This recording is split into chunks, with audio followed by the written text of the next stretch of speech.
¿Qué tal, nocturnos? Buenas noches, buenas tardes, depende a la hora que estés viendo esto. Te saludamos nuevamente aquí en este tu podcast humilde de periodicidad católica.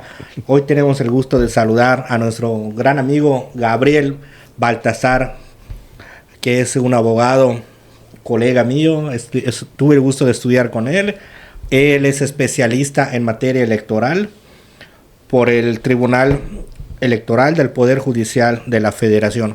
Gabriel, bienvenido, qué gusto saludarte nuevamente, ¿cómo estás? No, al contrario, un honor, David, muchísimas gracias por invitarme a ambos. Qué bueno que estás acá, Gabriel. Pues la temática del día de hoy es la reforma al Poder Judicial, un caso que ha estado en boca de todos, que ha puesto a temblar a muchos. ¿Cómo lo ves, Gabriel? Queremos escuchar de la mano de un especialista tus pensamientos acerca de esto. ¿Por qué la gente tiene tanto miedo a una reforma judicial? Bueno, habría que ver qué gente, ¿no? La realidad es que, si bien es cierto, es una propuesta de cambio total, estamos definitivamente ante un cambio de época y es una situación que pues pocas veces se puede vivir, ¿no? O sea, estamos de acuerdo que finalmente, inclusive nosotros como colegas hemos estudiado sobre la base de que los representantes del Poder Judicial finalmente son designados por poderes que sí fueron electos a través del voto popular. Yo creo que lo importante, David, es tratar de partir de elementos objetivos, si se quiere abordar el tema desde un punto de vista técnico-jurídico. Okay. Y desde el punto de vista legal es absolutamente realizable, en razón a que el sistema funciona. Finalmente la propuesta viene por parte de uno de los poderes constituidos, a saber, el Poder Ejecutivo Federal, quien ya lo presentó ante la Cámara de Diputados. Y si bien es cierto, es Andrés Manuel López Obrador el que presenta la iniciativa, es de advertirse que será la próxima legislatura la que iniciará la discusión y en su caso las modificaciones, adiciones, siendo que en este momento se están realizando los foros donde se aspira a que todas las voces sean escuchadas. Evidentemente es muy complicado que todos los mexicanos puedan opinar al respecto. Sabemos que no necesariamente toda la ciudadanía se interesa, pero aquellos que están interesados pues pueden tener una postura a favor o en contra. Lógicamente, aquellos que simpatizan con el segundo piso de la Cuarta Transformación, pues definitivamente lo vemos con buenos ojos. Aquellos que no, que seguramente son voces que devienen de partidos políticos a los cuales no les favoreció el resultado que los mexicanos democráticamente se pronunciaron en las urnas. Eso es interesante, porque cuando mencionas de que es imposible escuchar a todos los mexicanos, yo creo que ya se manifestaron y fue a través de las urnas en donde dieron el voto de confianza para que esta transformación a lo judicial se manifieste, ¿no? Tico, ¿cómo lo ves?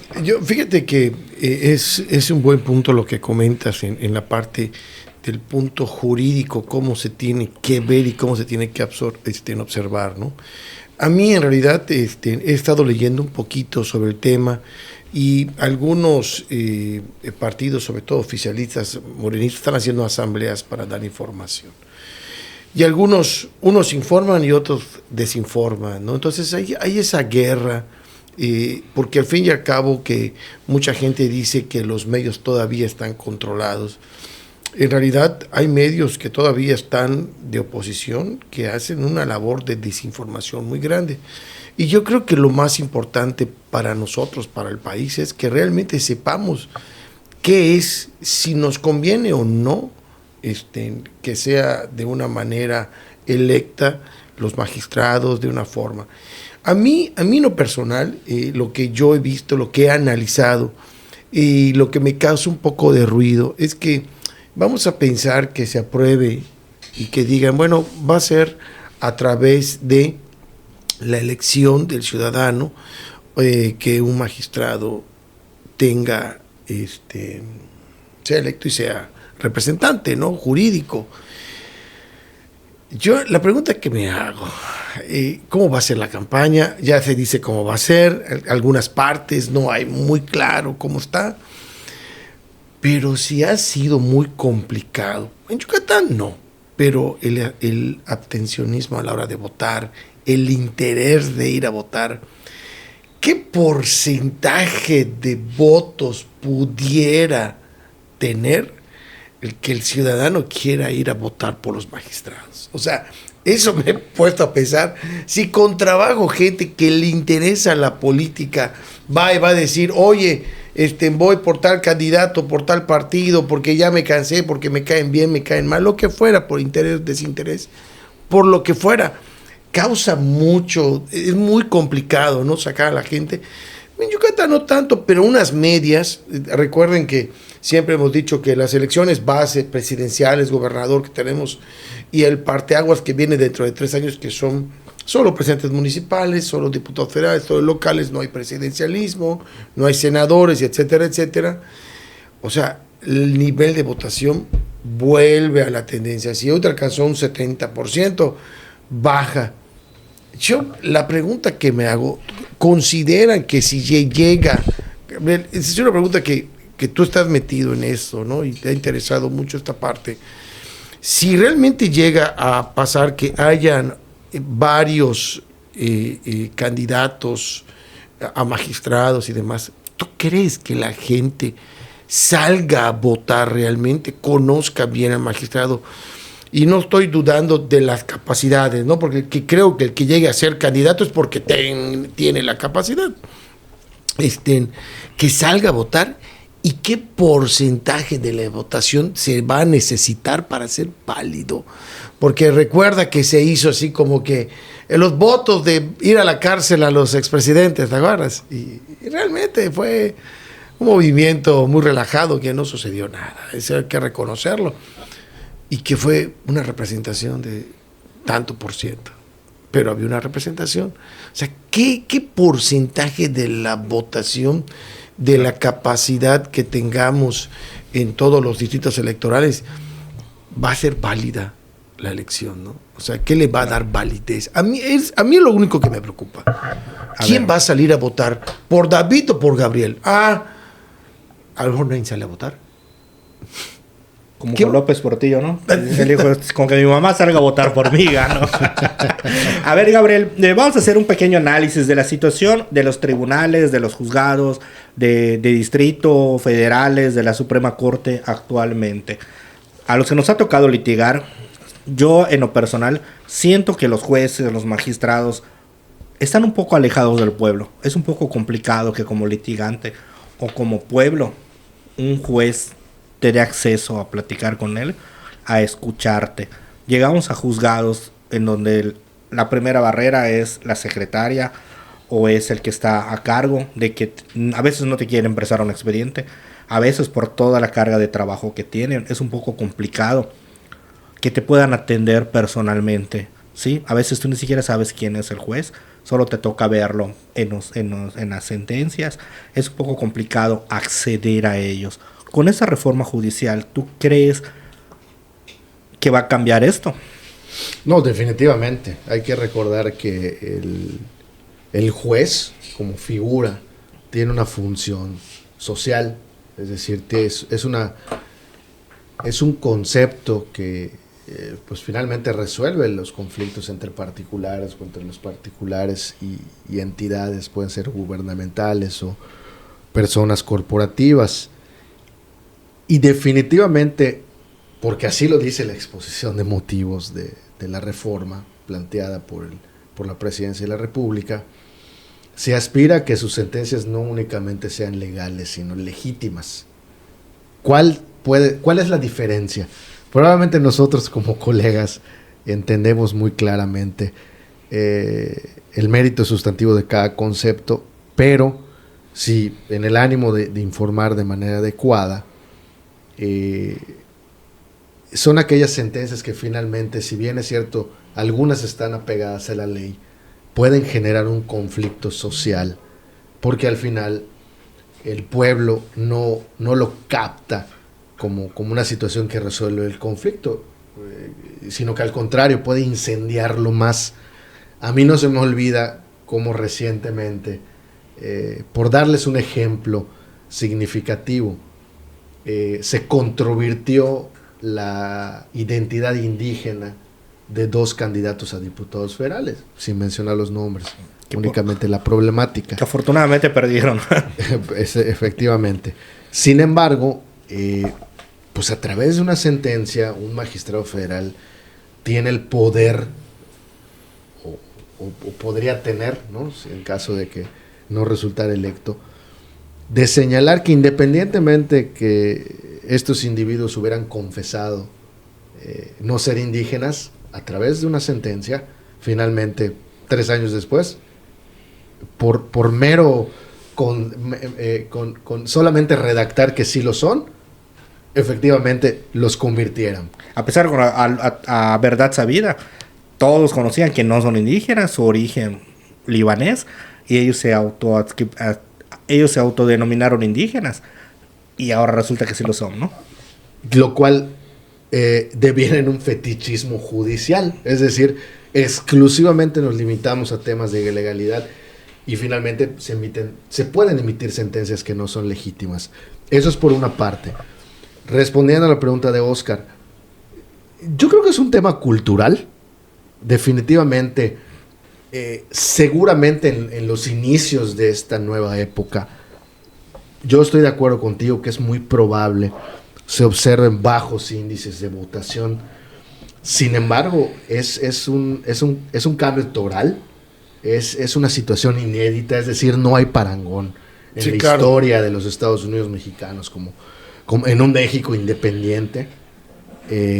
La tradición, a pesar de que en algún tiempo, en los años 1800, se planteó la posibilidad, nunca se ejecutó, de que fueran electos los jueces y los ministros.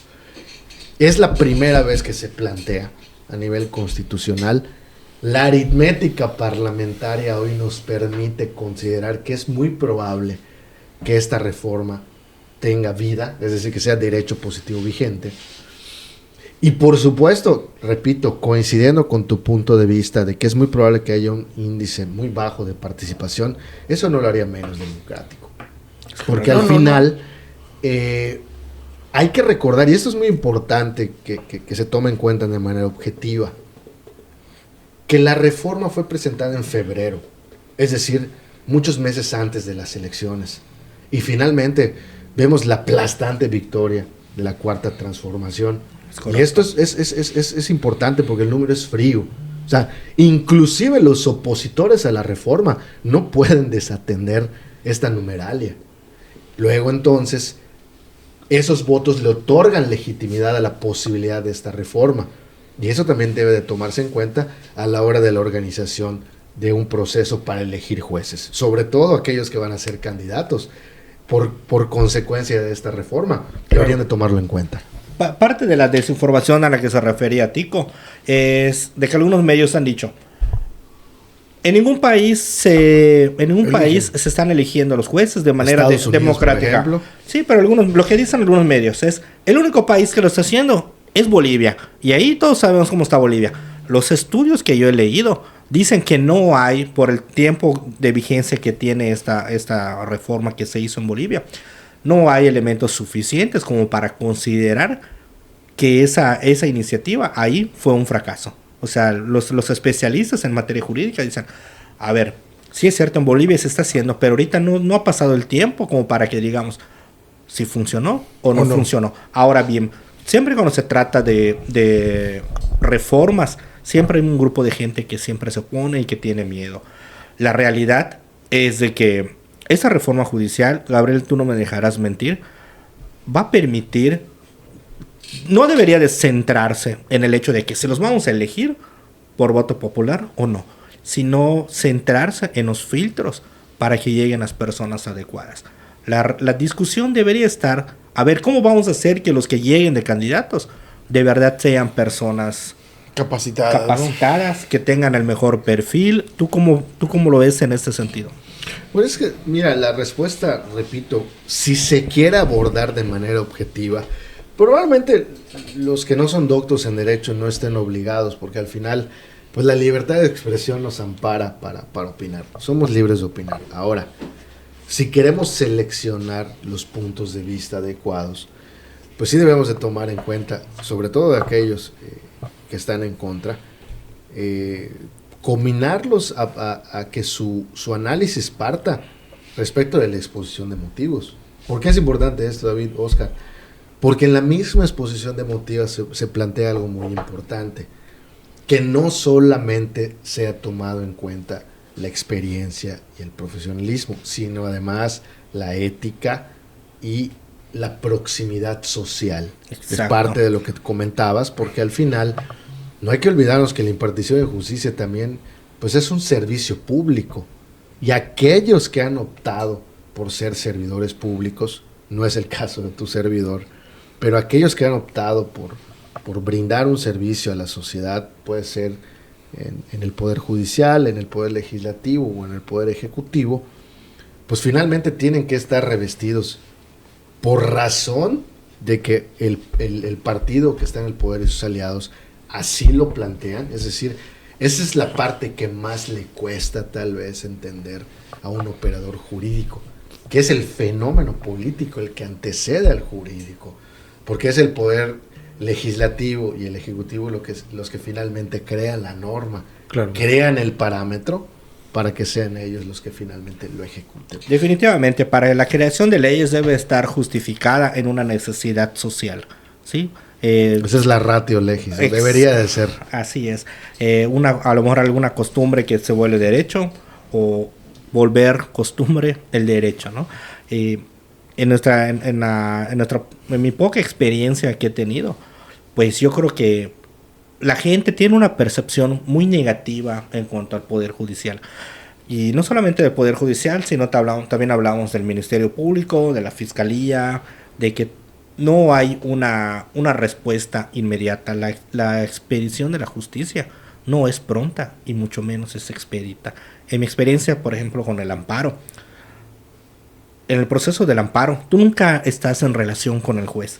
Tú metes un escrito y es una relación muy fría. Metes un escrito, tu contraparte mete otro escrito. El juez, ni siquiera sabemos si el juez realmente lo lee, o es el proyectista, o es el secretario de acuerdos, o quién es el que lee los escritos y dictamina.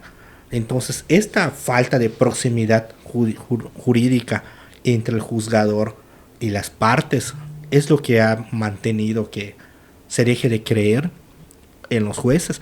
Y yo creo que debería ser el objetivo primordial de esta reforma jurídica, de que el juez, tú sepas quién es el juez, y el juez esté un poco más cercano al pueblo, a las necesidades, y dejar de un lado lo que se llama en principios de derecho el principio pro persona, que se puede emitir una sentencia para cada caso, porque ningún caso jurídicamente siempre es idéntico o parecido al anterior. No, definitivamente es un asunto que inclusive impactaría la administración de la justicia. Hay que recordar, y digo, parte igual de las dudas que tenía Saucer, que lo que tenemos el día de hoy es una propuesta de reforma constitucional sustantiva. Faltaría Claro. mucha legislación secundaria, faltarían muchos cómo, faltarían muchos cuándos, faltarían muchos porqués, pero la piedra de toque, el eje de lo que se tiene hoy y que hoy se está discutiendo, es una propuesta de reforma constitucional. Yo les quiero hacer una pregunta, y creo que va aunado a veces a la intención o a la mala intención, o como queramos percibirlo, de acuerdo de cómo lo veamos, del presidente. No lo dice tal cual, pero es muy hábil para decir, vamos a hacer la reforma judicial porque los que están los pusieron, ¿no? O sea, casi los pusieron. Fueron designados. ¿Es Claro. una realidad o no?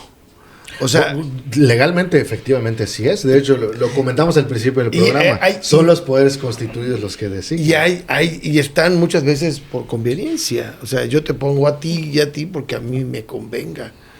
O sea, eso es lo que ha manifestado y sigue diciendo el presidente.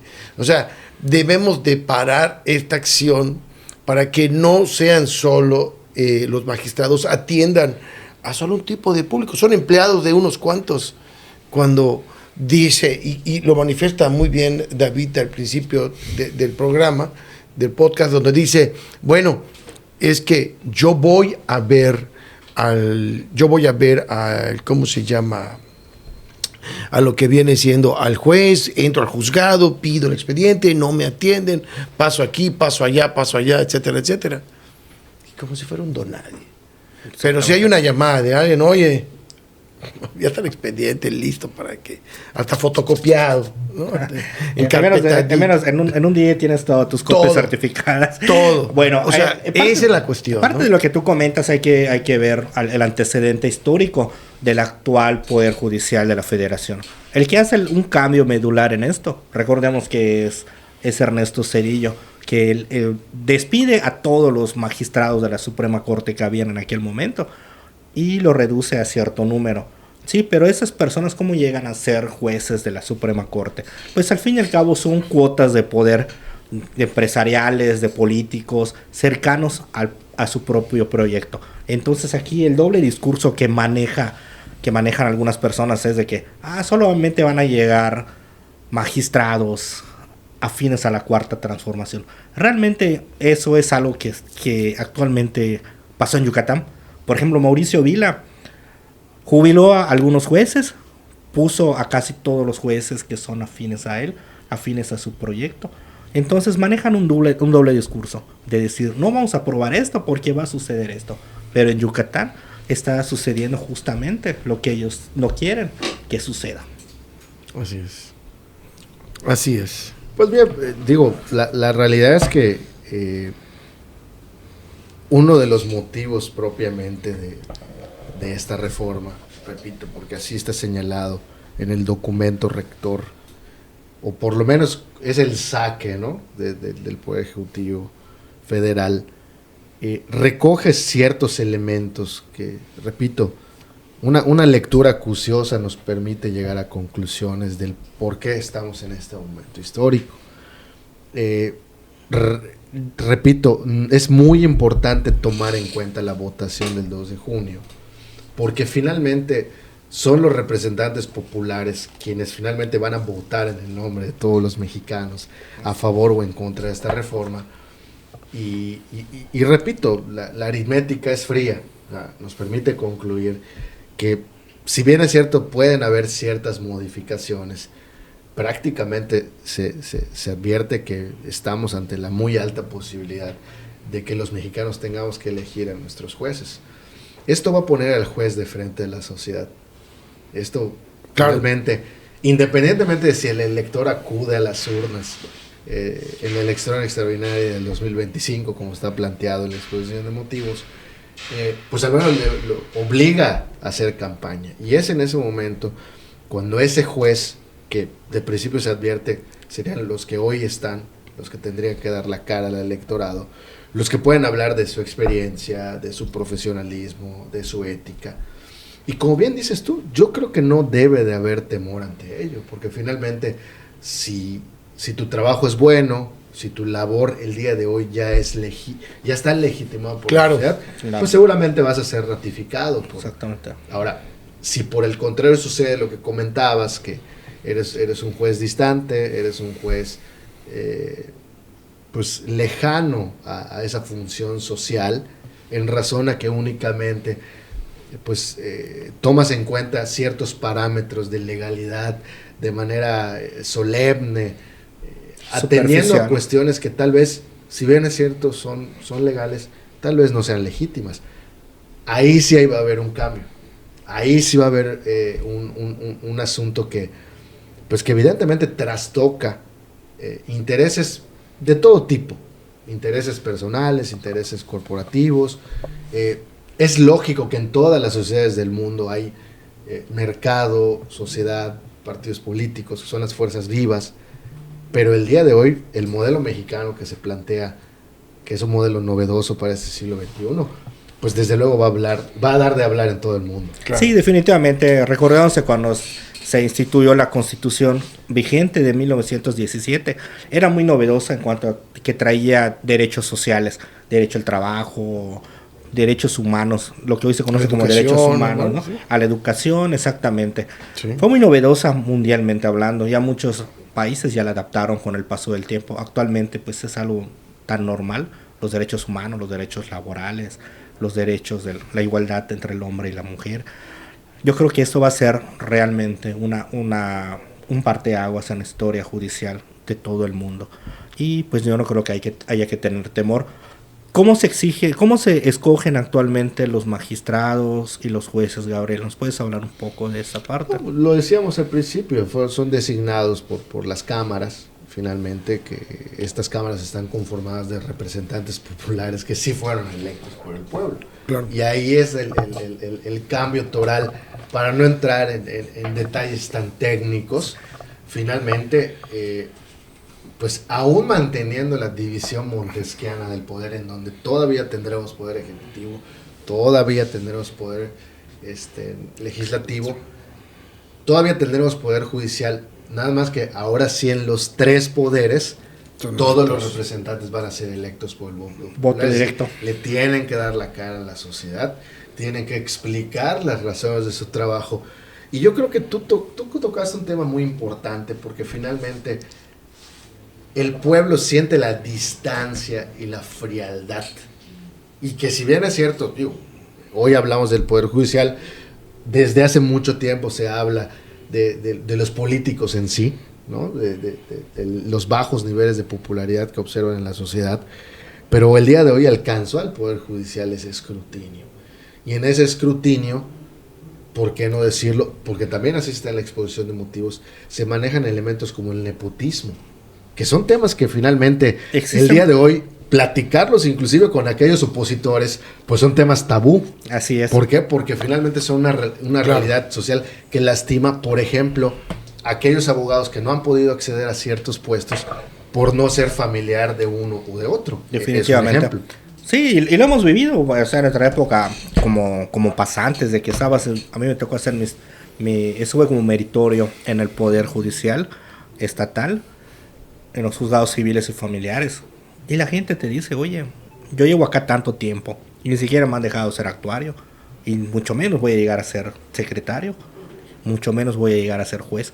No tiene tanto que ver el mérito, lo que te esfuerces, porque el día de mañana llega el primo de un amigo que tiene un conocido en la política y ¡zas! Ya es tu jefe. Entonces yo creo que la reforma judicial va a ser benéfica en este sentido, de que realmente va a llegar el que tenga la preparación, y que no salgan con que, es que lo van a financiar, es que va a servir a intereses. Eso ya existe actualmente. Y como te repetía, Gabriel, yo creo que la discusión debe estar en los filtros que se deben de seguir para que estas personas que van a postularse a estos puestos de elección popular deben de cumplir y acreditar fehacientemente que son los más capacitados para ser juzgadores. No, totalmente. Y uno de los elementos que distingue los procesos electorales pues es la periodicidad. Entonces, si bien es cierto, puedes resultar electo, también es un hecho que te puedes enfrentar otra vez a las urnas y tienes que volver a dar la cara para efectos de ser ratificado por la sociedad a la que atiendes. El pueblo pone y el pueblo quita. El pueblo pone y el pueblo quita. Gabriel, muchas gracias por acompañarnos. Me dio muchísimo gusto. Muchas gracias, Gabriel. Tico, yo creo que espero que sea la primera vez de muchas veces y que nos visites más seguido. Siempre es un gusto platicar contigo. Estaría mejor si hubieran algunas chevas, pero bueno, ya estamos retirados de eso. Es correcto. No, al contrario, un honor. No, agradecidos. Como especialista, sobre todo en procesos electorales, inclusive nos enfrentamos a esta época sui generis, donde, como se lo comentaba a varios colegas especialistas en la materia, prácticamente estamos en el génesis de lo que van a ser los procesos electorales para elegir a los operadores judiciales. Es la primera vez que en México va a surgir, como se advierte, y esto pues va a dar lugar a una nueva época de doctrina y de legislación en la materia. Ok, está interesante todo eso, estaremos al pendiente y pues nos vemos pronto. Muchas gracias a todos los que nos están viendo, regálenos por allá un like y se suscriban, y pues si necesitan algún abogado en materia electoral, pues aquí Gabriel es una eminencia en el tema. Saludos a todos. David. Gracias, Gabriel, por acompañarnos. Gracias. Gracias, Tico, ya te cambiamos el nombre, ahora es Oscar. De cariño. Oscar Burgos. El perro Barumo, así se ve sin disfraz. Pues gracias, nos vemos en la próxima. Gracias. Gracias.